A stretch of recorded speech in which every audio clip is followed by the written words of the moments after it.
Welcome to another episode of Unscripted with Marilyn Morales.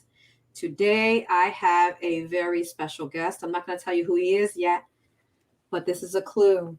This is a clue, okay, of who he is and why I'm so excited to have him here. But before I get into who my guest is, this episode is brought to you by Isabellas Legacy Incorporated. As all my viewers know, I started a nonprofit this year that is going to help increase the presence of Latinos and minority individuals and mixed ethnicity individuals in the Be the Match stem cell registry. Here is a little message about that. Well, in 2007, my 7-month-old daughter was diagnosed with a rare leukemia. Ever since Isabella's passing, I made it my goal and my mission to continue to honor her life, continuing her legacy through Izzy's legacy. This first started with my work with Be The Match, and now we're able to do so much more within our organization, primarily really educating the community about the need for more donors on the registry. At that time, we were told that because no one in our family was a match for her, that we would have to go to this outside Be The Match registry to find someone to literally save her life. We were also told that there was a very low presence of Hispanics within that registry, so that it was going to be hard for us to find her match. Fortunately, we did find her match, and it wasn't hard for Isabella. But when I took the information of myself and my other 2 children and entered that into the database, it showed that I had no matches. So I had 0 matches, and so did my other children. So that was a very real shock to me and a reality that had it been myself or my other 2 children, there was no one there for us. There are only a few blood types, but when it comes to marrow and stem cell donation, we're looking for a perfect HLA match, which is a human leukocyte antigen match, and there are so many of those, which makes it really difficult for patients to find a match. So this is actually treatment for over 75 blood cancers, disorders, diseases. The big 3 are usually leukemia, lymphoma, sickle cell, that a lot of people are aware of. The work that we're going to do is so important because we're spreading awareness and we're helping children like Isabella and families like ours who went through a really tough time through our journey. So we want to be able to do all that we can to honor Isabella through helping others like us. Cancer is expensive. Even if it's one of your family members, the person going through cancer loses an income, or in my case, it was a child. So I was unable to work. And if it wasn't for the kindness of strangers, I would have lost it all. So I want to be able to give back the same way that people helped me in my journey. I always say that at the end of my life, I'd like to say not that I made $1 million, but that I added 1 million people to that registry and potentially saved 1 million lives.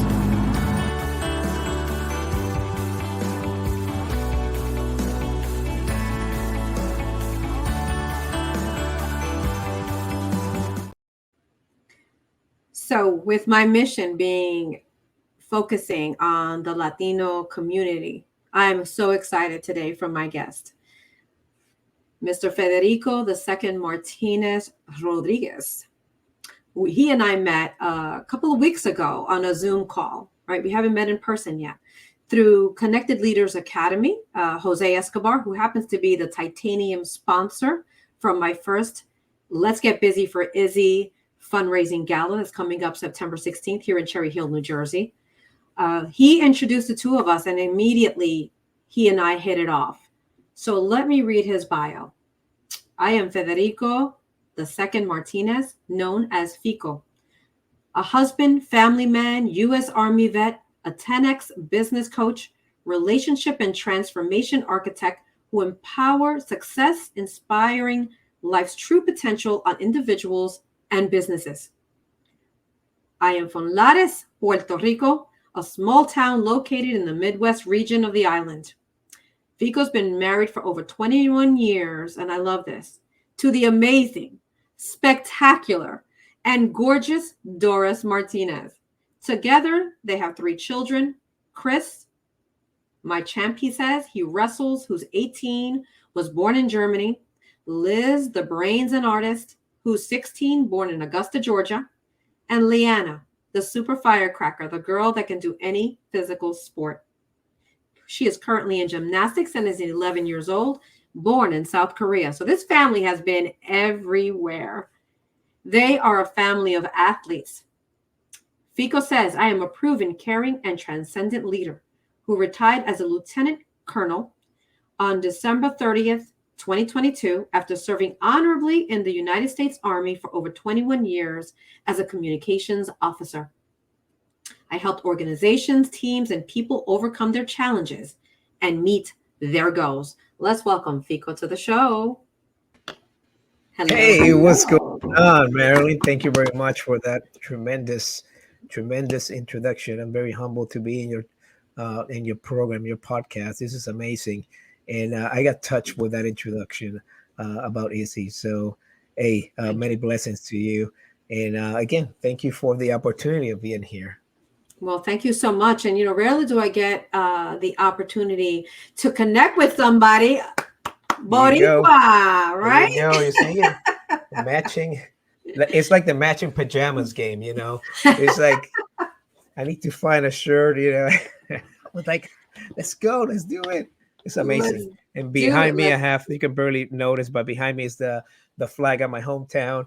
Of Lares, and people that know the story or the history of Lares, they know that flag is a lot older than the Puerto Rican flag. So, yeah, always carry that flag, in my heart. That flag has been to deployments with me. So, just saying. Wow.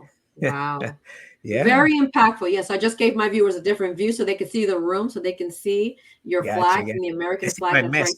They see my mess here. I got a couple of bonsais there. I try to relieve.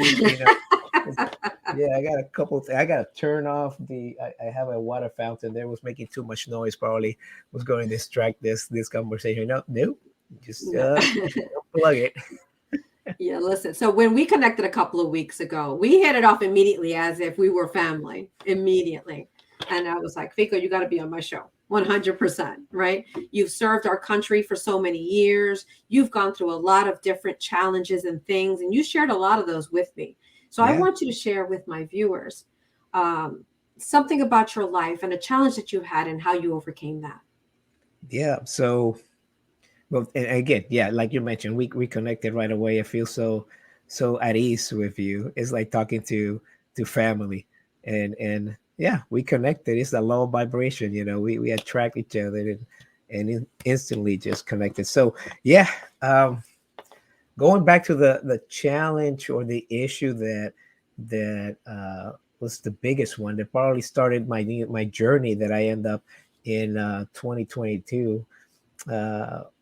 It was when I was a teenager. It was the most gordito or fat kid in school. Well, the third one.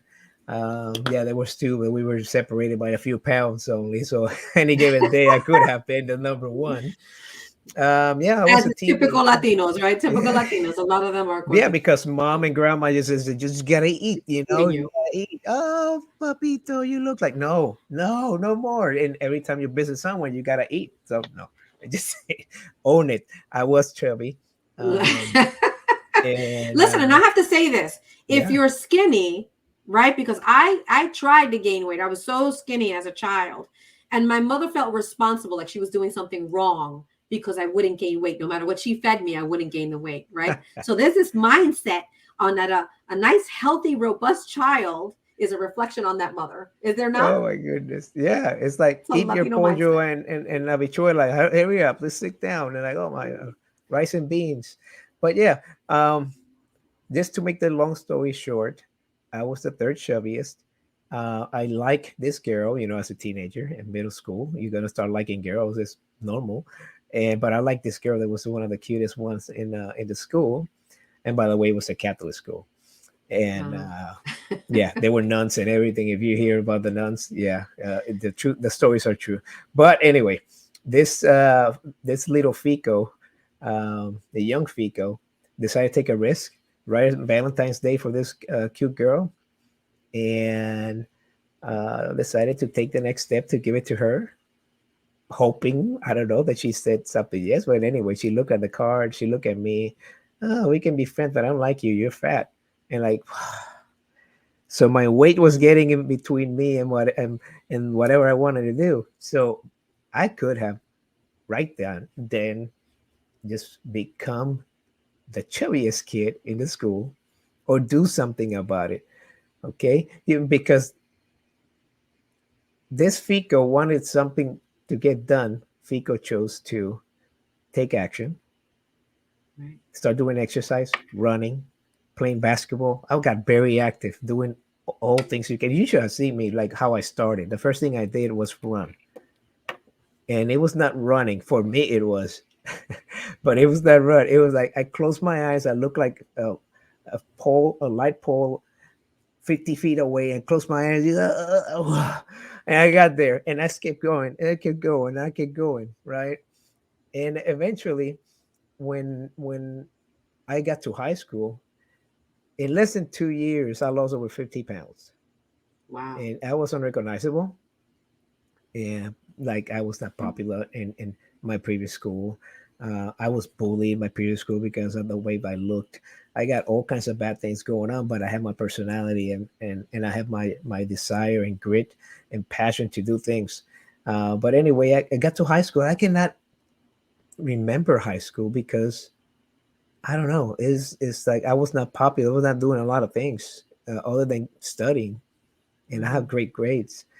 But when I got to college, finally, I was able to walk into the cross country team and got a scholarship. So I paid my first 3 years at college with a running cross country for the University of Puerto Rico in Arecibo. This is the chubby guy that was the third fattest kid in school. Fast Wow. forward, I got to transfer to another university because my grades were not doing great. Being an athlete, I didn't have a car to go to university. I used to, thumb ride or ride a bus. I needed to train twice a day, so it was a lot of things, and my grades were not too good for what I was studying. And I was studying. I want to be a dentist. And there's a reason for that, but we cannot go into that right now. It would be too long. Um, so I ended up transferring to another school to study athletic training. Okay. And back in that school, this girl that knew that I was an athlete in the previous school, she told me, "Hey, I know that you used to run. You were an athlete." And I said, "Hey, we do this thing at 5 in the morning, and we get up and do exercise." I had no idea what she was saying. She said, "Exercise. Hey, you want to join us? We run. We do this." And okay, I thought it was like I don't know, exercise club, and that's how I was introduced to the Army ROTC back in 1998, in August 1998. And then in 1999, September 9, 1999, that's when I rose my right hand and actually signed into the reserves. 2001, June 2001, I commissioned as a second lieutenant in the United States Army as a communications officer. And then fast forward to December 2022, I retired as a lieutenant colonel. So my challenge was facing that fear. Everything that you want to overcome, you got to take action. Everything. So it brings me to a question. I'm sorry to interrupt you, but no, you're good. Before we move on, I wanna go back to FICO, the middle school boy, right? Because middle school sometimes is very cruel. Many times is very cruel, right? Because any difference, if you're too fat, you get bullied. If you're too skinny, you get bullied. If you got curly hair, you get bullied. They just pick what's different about by the looks, right? They pick on something. Yeah, listen, I got bullied over my full lips, right? And now people are paying money for them. But that's what they picked on me. That's a blessing now. Yeah. Okay. Now it is, but back then it was like, oh, that's different, right? So let me pick on that. They pick on whatever it is that it is, right? So they pick on that. So you say that this rejection by this girl allowed you to shift, where you were going to go. Now, as a middle school boy, that had to be difficult, right? Did you come to that decision alone? Did you yourself? Or did you express what happened to a mom, a sibling, somebody that helped you say, okay, this is how you get back on track. This is how you start to lose weight? No, it was me. It was all me. All So you. yeah. Years ago we used to be more independent, and that's one of the things that my parents True. instilled in me. It was like everything is on you, um so with the rejection, my parents, I don't think they ever knew this story. I never told them. I just you know was down for a little bit, a little sad, but that's not going to lead you to anything. And I said, my goodness, I cannot stay like this, because I like girls and all this thing. And you want the pretty girl, you gotta, you had to meet a specific profile. So yeah, I So was the you did one. this yourself. You did this Yeah. yourself. One What thing I grade were always you have in? is great. What was that? What grade were you in? Do you remember? That was when I was about 13. So Around eighth grade? around, probably around that. Yeah. Yeah. And Yeah. you probably you seen the pictures, so I think I shared to me, like, wow, this dude, it was like two me's or one and a half me, that I Yeah, totally. was. And when you say that you were totally unrecognizable, absolutely, because I've seen the photos. I've seen the transformation that you took, which was Yeah. phenomenal. And the fact that you did this on your own without support, Mhm. that you took the initiative and you did this speaks to you as a person, Yeah. right? And how you dealt with situations throughout your life. Because if as a child you did this, do you think that you were born this way? Or do you think that your parents instilled this inside of you? It's a combination. No one's born this way. You learn by watching, and everyone learns by observing other people, how they behave. We have pretty good baseline of how we should be in life. My family they're good people. There's a couple of bad apples, but oh my God, 99% of my family, they're great. From the father's side and from my mom's side, is they are so amazing, so humble. They work hard. They have stories of their own that are Yeah. amazing stories. Um, I did not want it to bother my parents with my things, because they were doing and breaking their butts every day to take care of us, my sister and I.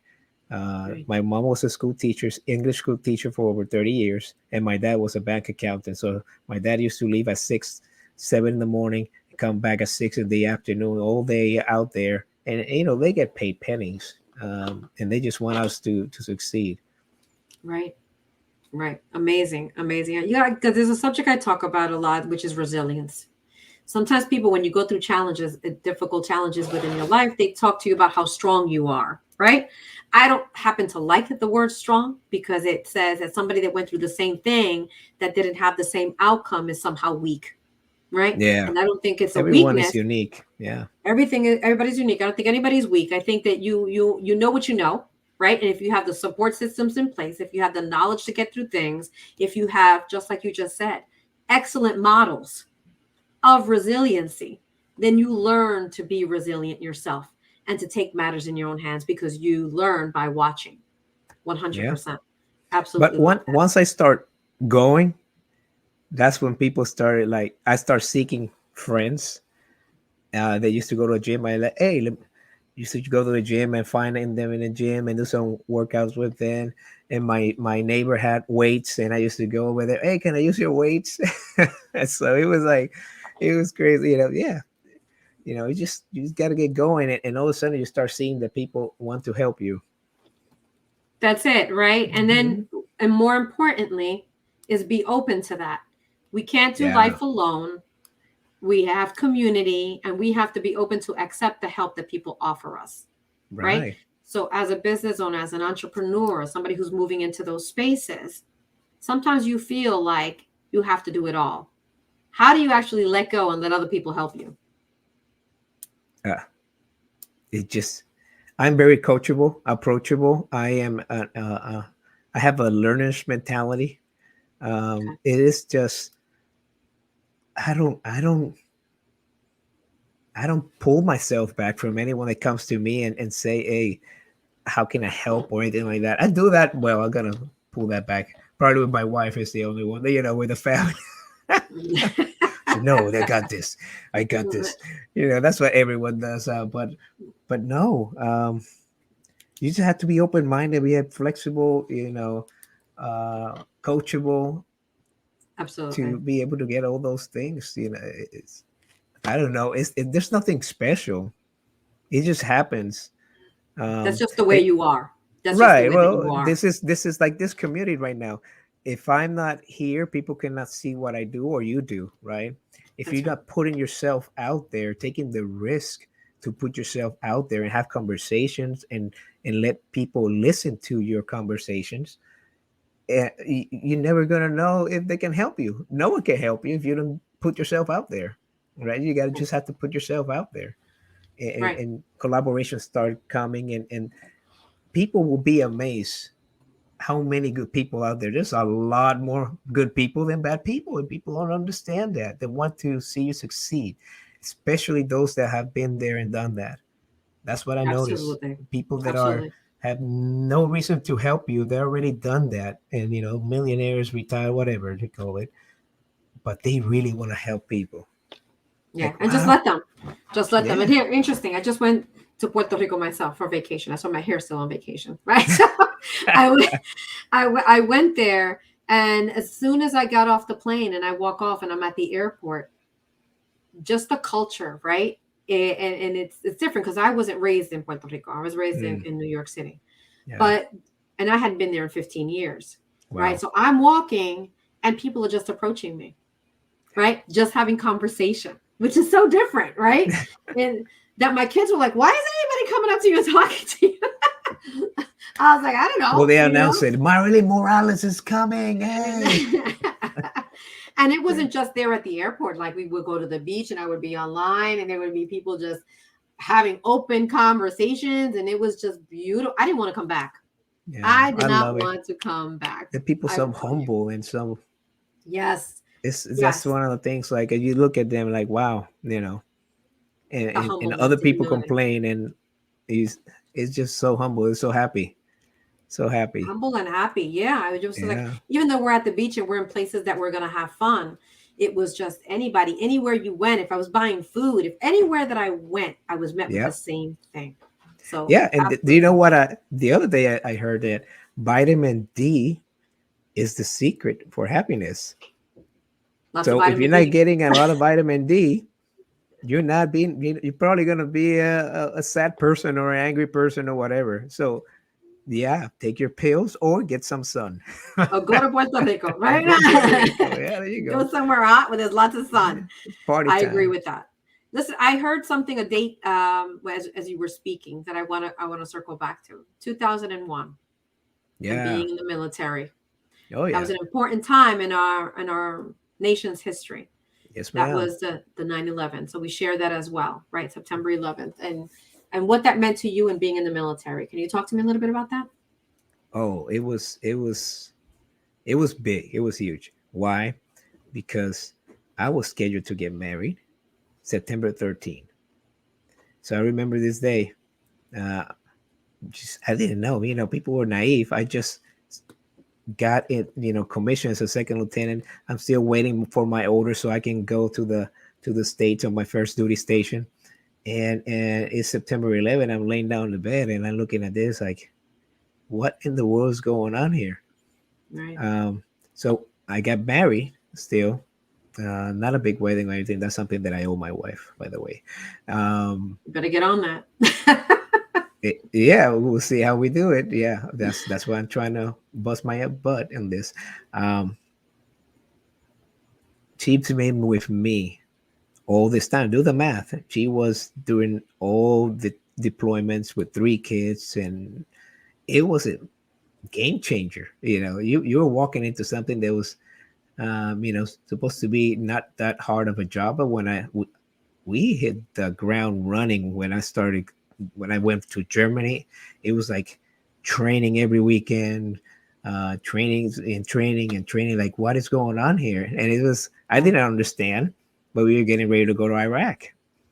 And Right. oh my goodness, I went to Poland. We did training there, and we seeing people moving. And where are they going? They're going to Kuwait. And okay, they were stationed the units in Kuwait, so from there they were going to go.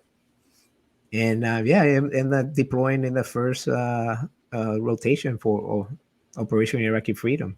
I got to Kuwait March 3rd, 2003. And the war started like a few days after that. Right. Yeah, it was Crazy times, right? Crazy times. times, yeah. Crazy And times. that resiliency helped you. So little did you yeah. know that all that you were doing was going to be able to get you through the hardest time. Right? Oh yeah. Yeah. And one of the biggest moments, most impactful moment that I cannot get out of my mind. So I'm a young person that we just married. My wife and I just married. My wife is 3 years younger than me. And I'm thinking, all this thing going through your head, she's gonna be by herself. I'm leaving to a possible war. We didn't know it was gonna be a war, but it was a war eventually. And one of the things is that we stayed in Germany. We say our goodbyes the night before, and she did not want to go to where the buses were stationed to take us to the airport and leave. So it was a control area. It was a fence control area. So she didn't go at first. But then when I was in the bus, I looked down. She actually showed up, and I saw her in the fence looking for me. So I'm never gonna be able to forget that. And she did so well. So being so young and by herself. That's one of the reasons why I married her, because I knew she was the person that was gonna take over, and she was independent. A go-getter. We graduated from the same school, same degrees, independent, and I knew I could count on her. But that specific moment, young couple, not even, we were like less than 2 years married, and then you have to look at her like, whoa, that's the last image that I got of her before I left. And we didn't know if we were coming back or when we were coming back. Did she see you? Did she know that you saw her? I don't think so. I don't think that she saw me. No, because there were so many buses. Yeah. Wow. Yeah. Oh, I love that story. Yeah. If I tell you more stories about her, yeah, it will be something else. Yeah. She was hard. She was hard to get. Hey, somebody is hard to get. She did not like me. She was hard. She was hard to get. She didn't like you, FICO. You're such a great guy. I was a little different in college. I was a little more, I don't know, hyper. I put it like that. Put it that way. See, just stay away from me, dude. I can see that. Because you're full of energy. You're full of energy. Yeah. That's probably why my little girl is like that. But yeah. That's awesome. Well, tell me now, what do you do, and why is it that you do what you do? You've so now I can retire from the military. So what do you do? Yeah. So I said I'm not doing 9-to-5 job. I'm gonna do something. But the word retirement doesn't click with me. I stopped working for the military officially, but I'm never gonna retire helping people. My Vampire brothers that I call. I always gonna be there for whoever needs the help. And some of the things that I do, I call myself now a relationships and transformation architect. What that means is that all the skills that I have, I'm bundling the skills, and I'm trying to find out how I can help people with my skills and with my network. And I am very confident that I can help anyone with my skills and my network to get to their goals and dreams. Is it financial? Is it protecting your family? Is giving another job opportunity? Motivate you, pump you up, or find you something within our network. One of them is CLA, and I have other networks to help you for no particular reason. If you are in my radar, like I said, I feel a commitment towards you. I feel that I need to help you. And that could be a blessing or a curse. In the military, it was very tough for me because I have so many people that I was in charge, and you cannot save them all, and they're gonna make mistakes. And I used to take that very hard. But yeah, my main thing is to add value to others. I get up every morning with the mentality that I'm going to help someone today with either a post, I'm going to phone call, whatever it is. Someone's going to see something from my products that is going to be helpful. If I help one, I win. That's it. That's it. So what does your ideal client look like? My ideal client right now, I'm targeting business owners, small business owners. If there are service member or disabled veterans business owners, good. I can do that. But and again, I'm throwing it on blood because I'm doing different things. But for my coaching side, it's going to be more for VIPs or high caliber individuals and small business owners. For giving you a look of your finances, like I said, which is, by the way, is free. That's anyone, because if I can help someone with their finances, I help them their entire family eventually. I work for an MLM, multi marketing level uh, organization called um, ACN, and they offer opportunities. And there are other opportunities for work and just make money, but I have a whole spectrum for that.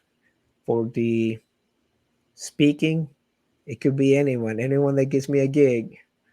Yeah. Absolutely. Fantastic. Yes, ma'am. Thank you. So I will be posting obviously in the comments and in the section here. So all of FICO's social media handles, if you want to get a hold of him. I know he's on Facebook. Where else can people find you besides Facebook? Yeah, I'm an Instagram. I'm a baby in Instagram. The main platform that I use is Facebook. I'm a baby in Twitter. Oh my God, my name is so cringy, like my girls, I guess, call it El Fico de Lares. That's my girl in my name in Twitter. Instagram is the same as Facebook, Federico.Martinez, Federico Martinez. Yeah, I'm on LinkedIn. I do a lot of LinkedIn because that's where the professionals are. Absolutely. And I'm building pretty much all my platform. I just retired, like I say, December 2022. I started from scratch, and yeah, they can find me in CLA. They can find me everywhere. You retired from the military, but not from life. You're out there going to make a name for yourself. So all of you out there, if you're feeling this connection with FICO, reach out to him. Absolutely. He's here to help, and he's got a servant heart, if you haven't already seen that. Thank you so much for your service to our country. Thank you very much. That shows us a lot about who you are. So FICO, this is the question that I ask all of my guests. And how do you define success? Yeah, that's for me, it's a broad question because success, the word success means that like you arrive. I will never arrive to anything. It's really like, for me, it's like you got to a destination. But if I were to say what success means, is to get into that stage of complete peace and happiness and knowing that you gave it your all, that you're worthy of your life. So it's probably not going to end for me. I will never consider myself successful. I let someone else tell me he's a successful person or not. Let my actions do the talking, because I will never arrive. I'm not going to settle. I'm always going to be looking for something else, because once you take a break, take a knee, is it's just a pause, and then you can start getting again. It's not for me. No. I don't consider myself a successful person until someone else decide that. Someone else will decide that for you, right? So success means something different to everybody, and in the traditional sense of the word, means that you've accomplished something. And I think you are successful. I will tell you that you are successful if you're letting us determine for you with everything that you have, the family that you were able to form, the love that you give every single day, not only to the people that you know, but to the people that you don't know, right? Thank you. You embody the caring, loving attitude. that I saw on that island. So thank you for bringing that. it outside of the island like a coqui who can never leave, right? You are now the coqui that has left the island and is going to continue to give that heartwarming love that you always give. So thank you for that. Thank you so much. Thank you so much. I am honored. I am honored. It was my honor to be here. Yeah. Thank you so much for your time. Thank you. And to my viewers, I will see you next time. So we have a ton of events in the works. Obviously, our biggest one is going to be our gala, where we're going to be able to raise funds for those patients who are going through a cancer journey. But in addition to that, we'll be able to host educational events about the registry and donor drives. Also fun events as well, and events for emotional support for families and patients who are going through the journey that our family once went through.